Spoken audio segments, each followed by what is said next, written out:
लिख लिया? हाँ लिख लिया। चलिए तो मेरी बात पर डियर थोड़ा सा ध्यान दीजिएगा। हमने आपके साथ शुरू किया dear portfolio analysis. Portfolio analysis. अब मेरी बात पर डियर थोड़ा सा ध्यान दीजिएगा, पूरी अटेंशन यहां दीजिएगा। हमने देखा डियर कि आज जो कंपनीज है, ये कंपनीज डियर मल्टी बिजनेस बनती जा रही है। ये कंपनीज मल्टी बिजनेस बनती जा रही है। सर जी कैसे? जैसे फॉर एग्जांपल अगर हम बात करते हैं डियर रिलायंस इंडस्ट्रीज लिमिटेड की, तो एक बिजनेस तो हम जानते हैं इनका, ये ऑयल एंड गैस। दूसरा बिजनेस इनका रिफाइनरी, क्या आपको पता है रिलायंस के पास भारत देश में सबसे बड़ी बड़ी रिफाइनरीज है गुजरात की जामनगर में और बाकी जगहों में। तीसरा जो इनका बिजनेस है डियर वो है रिटेल। चौथा ये भी नया मतलब आए हैं जिसका नाम है टेलीकॉम। आपको जान के थोड़ी सी हैरानी होगी कि रिलायंस ने बहुत कोशिश की थी कि जब जीएसटी हमारे देश में आया था तो रिलायंस एक अकाउंटिंग सॉफ्टवेयर के बिजनेस में भी आ जाए। जैसे आप जो बच्चे आर्टिकलशिप कर रहे हैं, आपको पता है डियर सबसे ज्यादा इस्तेमाल किया जाने वाला accounting software by the chartered accountants कौन है? टैली।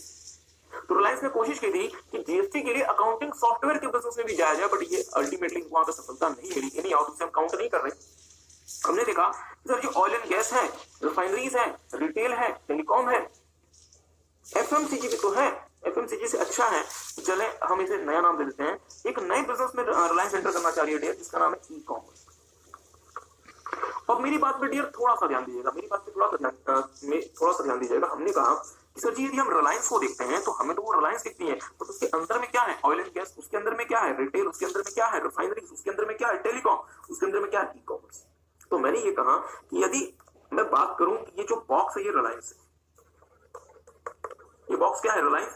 इसके अंदर में डियर ऑयल एंड गैस भी है, रिटेल भी है, रिफाइनरीज भी है, टेलीकॉम भी है और ई कॉमर्स भी। और ये सारे की सारी चीजें एक बक्से के अंदर बंद है जिसका नाम है रिलायंस। जिसका नाम क्या है? रिलायंस। एग्री करते हैं? मेरी बात पे ध्यान दीजिएगा।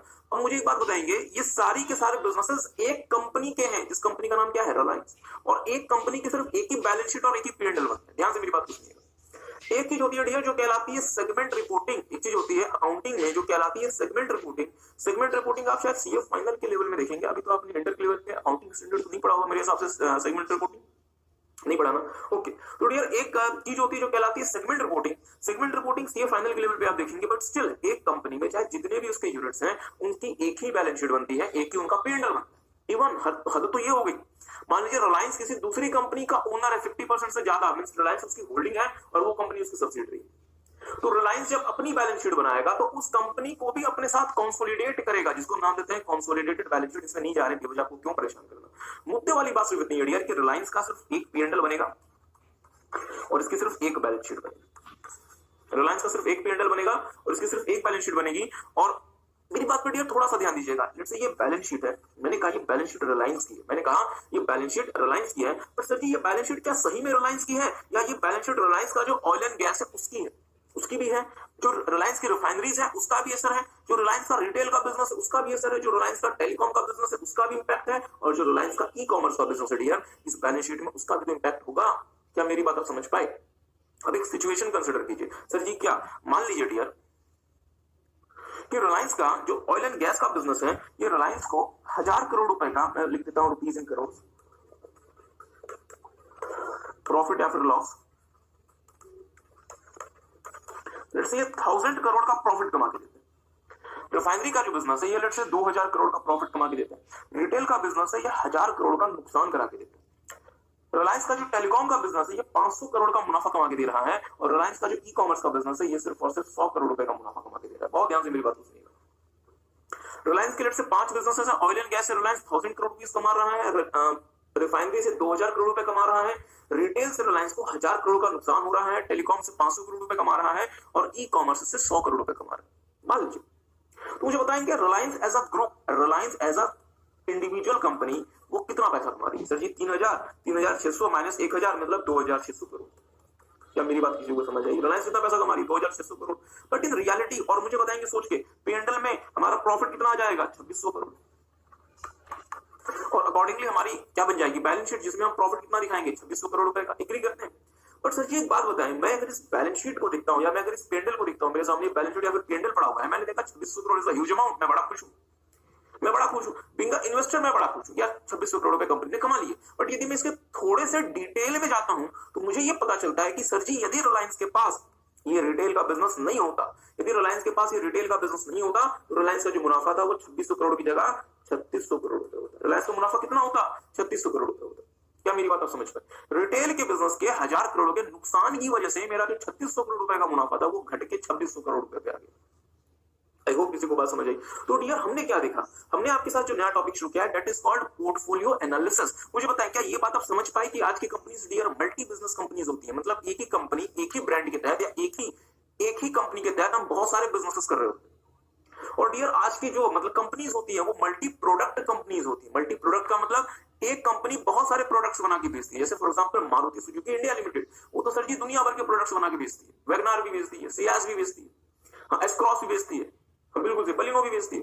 मींस मारुति कंपनी तो एक है बट ये मल्टी प्रोडक्ट कंपनी बन गई या फिर मल्टी बिजनेस कंपनी बन गई। इस बात से एग्री करेंगे? अब मेरी बात पर थोड़ा सा ध्यान दीजिएगा। हमने कहा कि सर जी हम आपको पोर्टफोलियो एनालिसिस पढ़ा रहे हैं तो पहले पोर्टफोलियो का मतलब तो समझ आए। देखिए डियर पोर्टफोलियो का जो सामान्य मतलब होता है वो होता है group of something, group of something, किसी चीज को इकट्ठा करना, मतलब कुछ चीजों को इकट्ठा करके रखना, इसे हम नाम देते हैं पोर्टफोलियो। अब थोड़ा सा ध्यान दीजिएगा, मैंने कहा कि रिलायंस के पास 5 बिजनेसेस हैं, तो रिलायंस के ये 5 बिजनेसेस क्या बन गया है? रिलायंस का बिजनेस पोर्टफोलियो, रिलायंस का बिजनेस पोर्टफोलियो, क्योंकि हम 5 क्या देख रहे हैं? बिजनेसेस, तो ये 5 बिजनेसेस रिलायंस का बिजनेस पोर्टफोलियो बन। एग्जांपल चेंज करते हैं, मारुति सुजुकी इंडिया लिमिटेड 12 नहीं पसंद 10 गाड़ियों में डील करती है, तो ये 10 गाड़ियां एमएसआईएल की क्या बन गई? Product portfolio, product portfolio. बहुत ध्यान से मेरी बात को सुनिएगा, मैंने भारत देश में 5 कंपनीज के शेयर्स में पैसा लगाया हुआ है, वो मेरे लिए क्या बन जाएगा? Investment portfolio. आई होप आपको बात समझ आ रही है। तो डियर हमें इस वाले में चैप्टर नंबर 3 ऑफ एसएम में जो आपके साथ डील करना है वो हमें करना है पोर्टफोलियो, बट कौन सा पोर्टफोलियो? बिजनेस पोर्टफोलियो या फिर प्रोडक्ट पोर्टफोलियो, प्रोडक्ट पोर्टफोलियो। आप लोग डियर इन्वेस्टमेंट पोर्टफोलियो भी डील करेंगे, बट यहां नहीं, सीए फाइनल के आपका एक पेपर होगा ग्रुप 1 में जिसका नाम है paper number 2 strategic financial management, वहां पे आप इन्वेस्टमेंट पोर्टफोलियो क्या होता है उसके बारे में भी डील करेंगे, बट यहां पे बिजनेस पोर्टफोलियो और प्रोडक्ट पोर्टफोलियो को आप कहां डील करेंगे? सीए इंटर के लेवल पे, और इन्वेस्टमेंट पोर्टफोलियो आप डील करेंगे सीए फाइनल के लेवल पे, तो जो इंस्टीट्यूट आपका सिलेबस बनाएगा। आई होप आपको मेरी बात समझ आ रही है। तो डियर मेरी बात पे थोड़ा सा सोच के ध्यान दीजिएगा, यदि मेरी कंपनी मल्टी बिजनेस कंपनी है तो मेरे पास क्या बन गया? बिजनेस का पोर्टफोलियो, तो मैं क्या नाम दूंगा कि Reliance has a portfolio of business, तो ये क्या बन गया डियर? रिलायंस का पोर्टफोलियो। ये क्या बन गया? रिलायंस का पोर्टफोलियो। प्लीज मेरी बात पे ध्यान दीजिए। अब यदि मैं रिलायंस को रिलायंस के तरीके से देखूं, मींस एक कंपनी मान के देखूं, तो क्या मैं रिलायंस को अच्छे से एनालाइज कर पाऊंगा? दूसरा ऑप्शन, यदि मैं रिलायंस के अलग अलग बिजनेसेस को देखूं और अलग अलग बिजनेसेस को इंडिविजुअली एग्जामिन करूं, तो मैं रिलायंस के बारे में अच्छा फैसला ले पाऊंगा। एग्जांपल चेंज करते हैं, इसी को मैं रीड्राफ्ट करता हूं। पहला ऑप्शन कि मैं रिलायंस को रिलायंस की तरह से देखूं, उसके अंदर क्या क्या बिजनेसेस चल रहे हैं, उन बिजनेसेस में क्या क्या शामिल है मुझे उससे वास्ता नहीं है, तो मैं रिलायंस के बारे में अच्छा फैसला ले पाऊंगा। या जब मैं रिलायंस के इंडिविजुअल बिजनेसेस को इंडिविजुअली समझूंगा तो मुझे रिलायंस के बारे में ज्यादा अच्छा फैसला लेने में मदद मिलेगी। सर जी बट ऑब्वियस सी बात है ना, जब आप इंडिविजुअल बिजनेसेस को समझेंगे तो आप रिलायंस के बारे में ज्यादा बेहतर डिसीजन ले पाएंगे, क्योंकि Reliance is nothing but it is the combination और it is the portfolio of businesses. और हो सकता है कि उसमें से कोई बिजनेस बहुत ज्यादा अच्छा परफॉर्म कर रहा हो, कोई बिजनेस जैसे फॉर एग्जांपल रिटेल ये बहुत बेकार परफॉर्म कर रहा हो। मेरी बात किसी को समझ आई? अब मुझे एक बात सोच के बताएं डियर, क्या रिटेल बिजनेस के बेकार परफॉर्म करने के चक्कर में क्या मैं पूरी कंपनी में इसका प्रभाव होने दूं, या मुझे रिटेल बिजनेस के बारे में कोई फैसला लेना पड़ेगा? मुझे रिटेल बिजनेस के बारे में कोई फैसला लेना पड़ेगा। क्या मेरी बात से आप एग्री करेंगे? ऑन दी अदर हैंड, यदि मैं रिलायंस को रिलायंस की तरह से देखता तो क्या मैं कभी इस बारे में कंसर्न्ड भी रहता कि हमारा जो रिटेल है उसने हमें 1000 करोड़ का नुकसान कर दिया, या मैं तो सिर्फ इस बात को सोच के खुश रहता कि सर जी कंपनी ने 2600 करोड़ रुपए कमा दिए। मैं इस बात को सोच के खुश रहता कि कंपनी ने 2600 करोड़ रुपए कमा लिए, और मैं कभी इस बात को जानने का प्रयास नहीं करता कि सर जी जो रिटेल है उसने 1000 करोड़ रुपए का नुकसान कर दिया।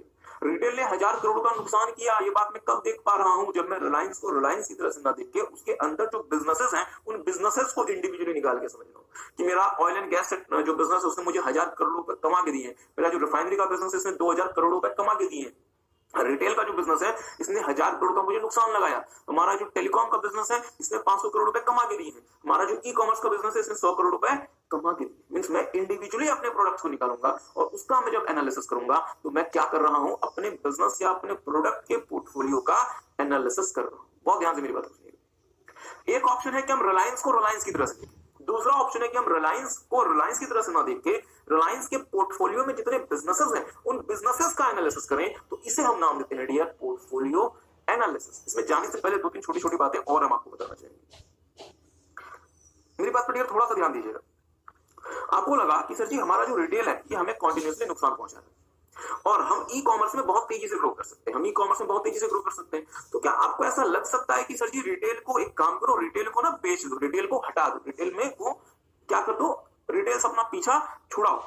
अगर आप रिटेल से अपना पीछा छुड़ाते हैं तो इसे हम नाम देते हैं डियर डाइवेस्टमेंट। ध्यान दीजिएगा, इसे नाम देते हैं डाइवेस्टमेंट। मतलब रिटेल का जो बिजनेस है इसे सेल ऑफ कर दो, वहां से पैसा निकालो और हो सकता है हम क्या सोचें, वो पैसा कहां इन्वेस्ट कर दो, वो पैसा कहां इन्वेस्ट कर दो, ई कॉमर्स में इन्वेस्ट कर दो। बहुत ध्यान से, रिटेल से पैसा निकालो, डाइवेस्ट करो and then invest that amount into the e commerce business. क्या हम ऐसा प्लान बना सकते हैं? बना सकते हैं। पर सर जी मेरा सवाल आपसे छोटा सा है, सिर्फ हम ये प्लान कब बना सके, जब हमने रिलायंस को रिलायंस की तरह से देखा या हमने रिलायंस के इंडिविजुअल बिजनेसेस को या इंडिविजुअल प्रोडक्ट्स को निकाला और उसका एनालिसिस किया, तो मैं ये प्लान बना सकता हूँ। जब मैं यदि मैं डियर रिलायंस को रिलायंस की तरह से देखता तो क्या मुझे पता भी चलता कभी कि रिटेल ने 1000 करोड़ का नुकसान कर दिया, या मैं तो इस 2600 करोड़ के मुनाफे से खुश रहता? मैं तो सर जी 2600 करोड़ के मुनाफे से खुश रहता। मुझे पता कब चलेगा कि रिटेल ने हमें 1000 करोड़ का नुकसान लगाया? जब मैं रिटेल के बिजनेस को इंडिविजुअली एग्जामिन करूंगा और मैं उसके बारे में कोई फैसला लूंगा, तो ही तो मुझे पता चलेगा ना।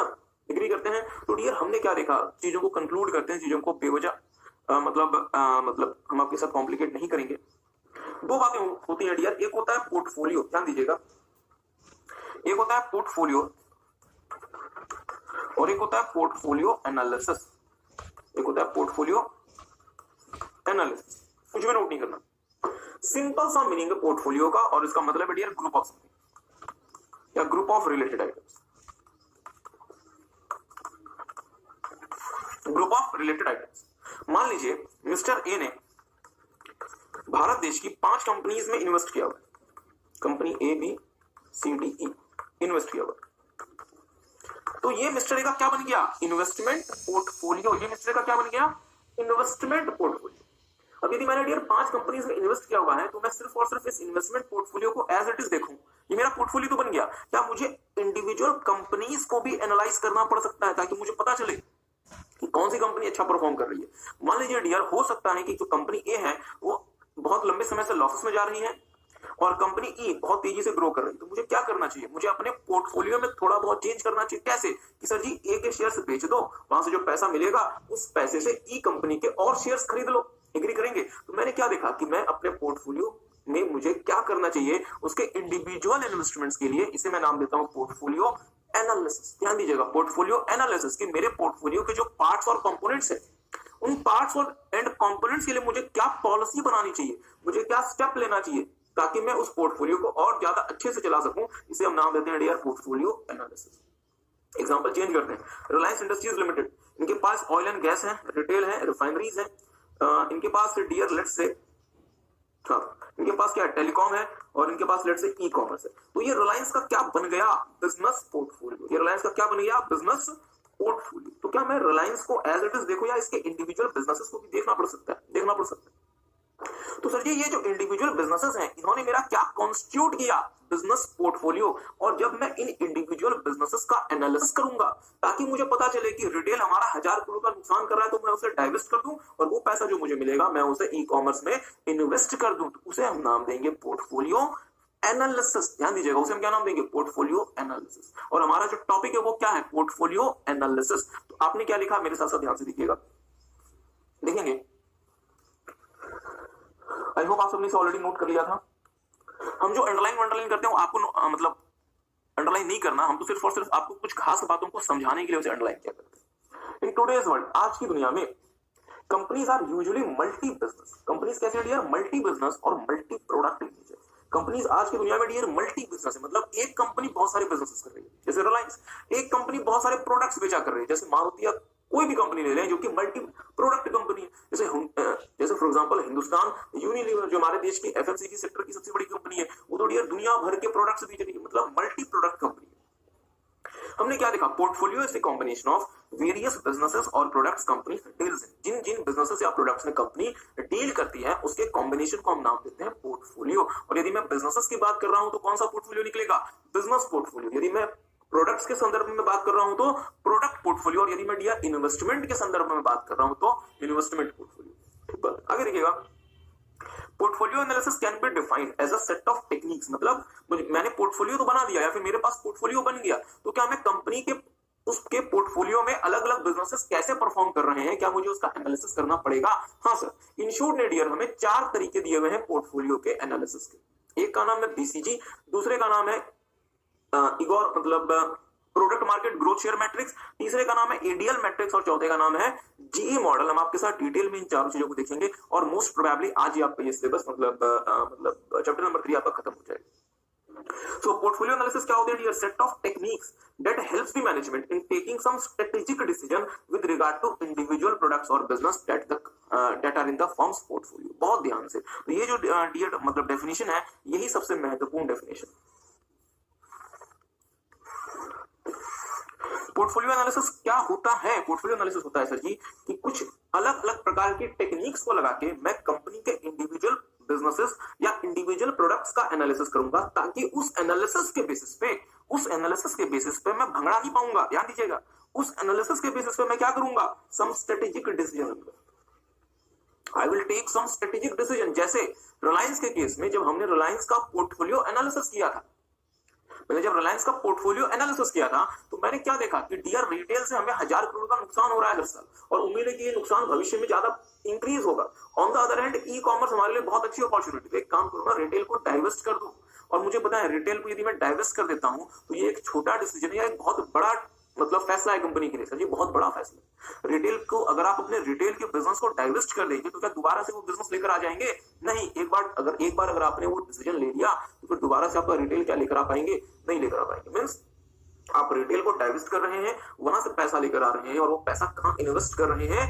ई कॉमर्स के बिजनेस में इन्वेस्ट कर रहे हैं। मींस हम क्या कर रहे हैं सर जी, हम स्ट्रेटेजिक डिसीजन ले रहे हैं अपने इंडिविजुअल प्रोडक्ट या फिर इंडिविजुअल बिजनेस के रिगार्ड्स में जिसमें मैं काम कर रहा हूं। एक बात आगे देखिएगा, through portfolio analysis entity can channelize या फिर mobilize its resources to those businesses that holds the greatest potential. Portfolio analysis के वजह से मैं अपने बिजनेस का पैसा उन बिजनेसेस में बहुत अच्छे तरीके से लेके जा सकता हूं जिन बिजनेसेस में डियर या फिर जिन प्रोडक्ट्स में सबसे ज्यादा मुझे पोटेंशियल दिखाई पड़ता है। जैसे अगेन रिलायंस वाला एग्जांपल, हमें रिटेल का भविष्य दिखाई नहीं पड़ रहा है, हमने उसे डाइवेस्ट किया, पैसा निकाला, कहां लगा दिया, कहां इन्वेस्ट कर दिया? ई कॉमर्स में। हमें लगता है कि ई कॉमर्स का भारत देश में बहुत अच्छा फ्यूचर है, तो हमने जो पैसा रिटेल से निकाला वो हमने कहां इन्वेस्ट कर दिया? ई कॉमर्स में इन्वेस्ट कर दिया। आई होप आपको बात समझ आई। ओके, आगे देखिएगा, ये बात पर ध्यान दीजिएगा थोड़ा सा। हमें ना इंस्टीट्यूट ने 4 तरीके दिए हुए हैं डियर पोर्टफोलियो एनालिसिस के। ICI has given us 4 ways of doing portfolio analysis, और हम आपके साथ डिटेल में वो चारों के चारों तरीके देखेंगे। आपको कुछ भी नोट नहीं करना, आपको सिर्फ मेरी बातों को ध्यान से सुनना है। मेरी बात पे थोड़ा सा ध्यान दीजिएगा। हमने अपना पोर्टफोलियो बना लिया, और लेट्स से ये हमारा बिजनेस पोर्टफोलियो है। लेट्स से ये हमारा बिजनेस 1 है, ये हमारा बिजनेस 2 है, ये हमारा बिजनेस 3 है, ये हमारा बिजनेस 4 है, ये हमारा बिजनेस 5 है, और लेट्स से ये हमारा बिजनेस 6 है। सोचो तो बड़ा सोचो। तो डियर हमने पोर्टफोलियो तो क्रिएट कर लिया, तो सर जी क्या पोर्टफोलियो सिर्फ एज इट इज क्रिएट करने के लिए रखा है? इसका एनालिसिस करना पड़ेगा, एनालिसिस करना पड़ेगा। बट एक बात बताऊं ना सर जी, एनालिसिस क्यों करना पड़ेगा? Why should I go for portfolio analysis? क्योंकि डियर उस एनालिसिस के बेसिस पे आपको अपने इंडिविजुअल प्रोडक्ट्स या इंडिविजुअल बिजनेसेस के बारे में ज्यादा अच्छी जानकारी होगी, और आप उस जानकारी के बेसिस पे अपने इंडिविजुअल प्रोडक्ट या इंडिविजुअल बिजनेस के बारे में ज्यादा बेहतर डिसीजन ले पाएंगे। जैसे हमने जब पोर्टफोलियो एनालिसिस किया था तो हमने क्या देखा था कि सर जी रिलायंस का जो रिटेल है वो तो डूब रहा है, हम तो डूबेंगे सनम, तुम्हें भी ले डूबेंगे। और रिलायंस का रिटेल का बिजनेस कुछ यही बोल रहा है कि हम तो डूबेंगे, पूरी कंपनी को लेकर डूबेंगे। ठीक बात है। तो हमने क्या किया, हमने उसे डाइवर्स्ट किया और वो पैसा जो निकला था वो हमने अपने ई कॉमर्स बिजनेस में इन्वेस्ट किया। तो ये कब हो पाया, जब मैं रिलायंस को रिलायंस की तरीके से देख रहा हूं या जब मैं रिलायंस के अलग अलग बिजनेसेस को सेपरेटली एनालाइज कर रहा हूं। सच्ची, जब आप रिलायंस के अलग अलग बिजनेसेस को सेपरेटली एनालाइज कर रहे हैं, मतलब आप रिलायंस का पोर्टफोलियो का एनालिसिस कर रहे हैं। ठीक बात है। इन शॉर्ट डियर हमें 4 प्रकार के तरीके दिए हुए हैं पोर्टफोलियो एनालिसिस के लिए। एक का नाम है dear BCG matrix, Boston consulting group matrix. दूसरे का नाम है dear Ansoff product market growth share matrix, कुछ अजीब सही नाम। तीसरे का नाम है dear ADL matrix.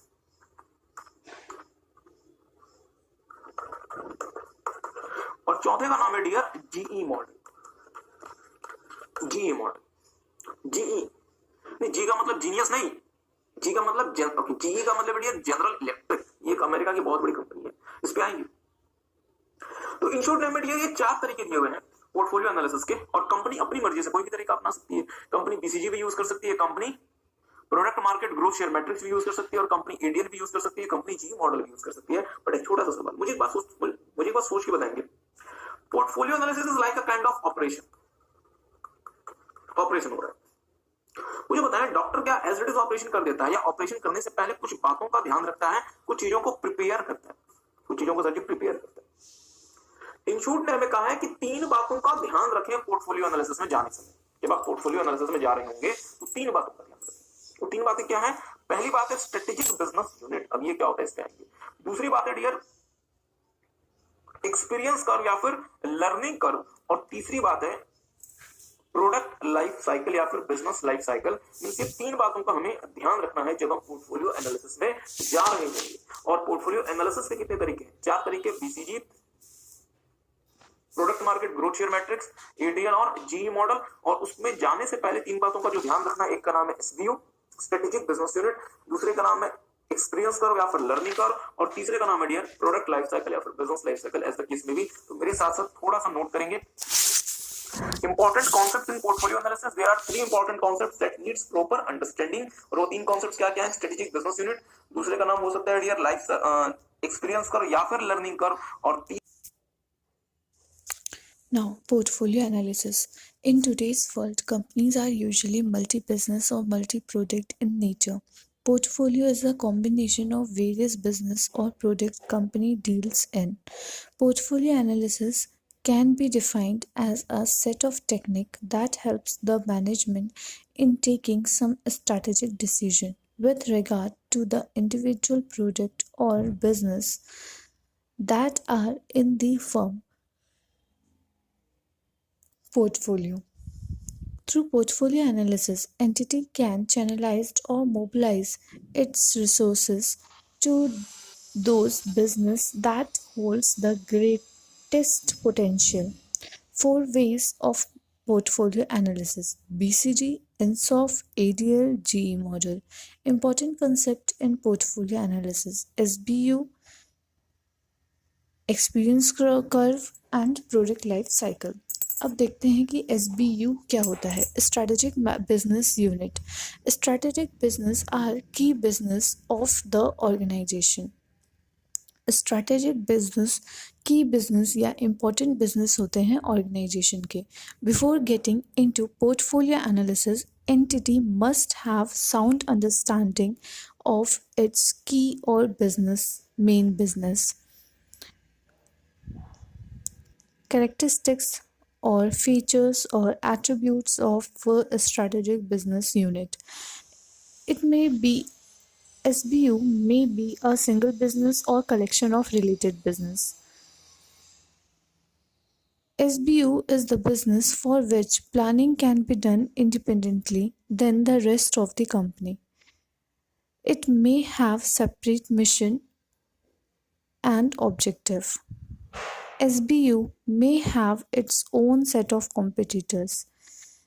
SBU has a manager or CEO who is responsible for its planning and performance. Grouping of business is the SBU line helps the management of the company is better strategic planning and control. It also results in the better allocation of the resources. Now next है हमारा experience curve, also known as learning curve. Experience curve को हम learning curve भी बोलते हैं।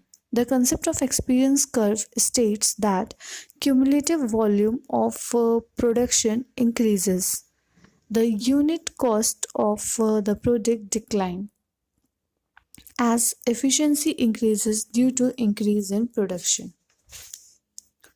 The concept of experience curve is useful in number of areas of strategic management. First, decline in cost due to learning effect give competitive advantages to the entity. Increase curve act as barrier to entry for the new companies. Experience curve helps the entity in building the market share. Experience curve discourage the competition. Now, product life cycle. It is a S-shaped curve which show the relationship of sales with respect to the time. There are 4 phases in the product life cycle. These phases are: first, introduction phase; second is growth phase; third is maturity phase; and fourth one is decline phase. Introduction phase. This is the first phase in product life cycle. In this phase, product is introduced in the market, demand and competition remains low. Growth phase. In this phase, demand starts increasing, which increases the sales. Competition is also starting to increase and price may start to fall. Maturity phase. In this phase, competition become very tough, due to which growth stops and sales become stagnant. Now, decline phase. This is the last phase where there starts actual decline in the demand and sales falls sharply. Company usually replace the product with new product. The biggest advantage of product life cycle is that entity can get significant insight about the product and made appropriate strategies.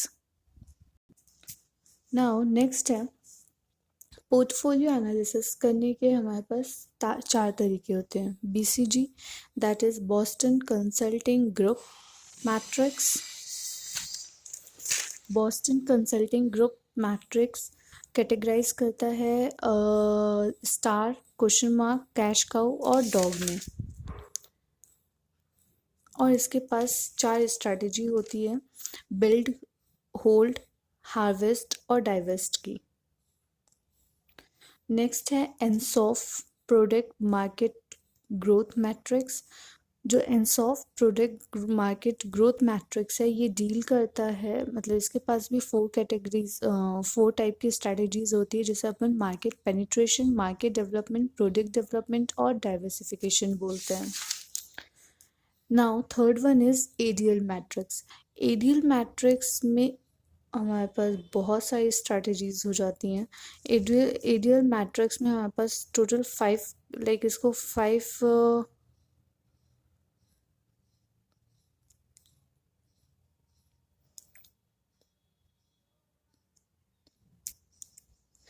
ADL matrix normally 2 dimensional matrix होता है इसमें, ठीक है, और इसमें 5 competitive position होती है: dominant, strong, favourable, tenable और वीक, ठीक है। और इंडस्ट्री को कैटेगराइज किया जाता है embryonic, growth, mature and ageing पे, ठीक है। फिर फोर्थ आता है जीई मॉडल।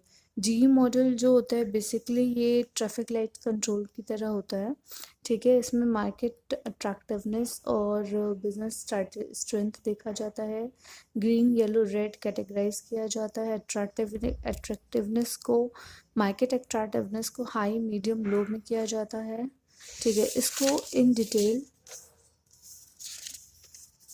बाद में देखा जाएगा।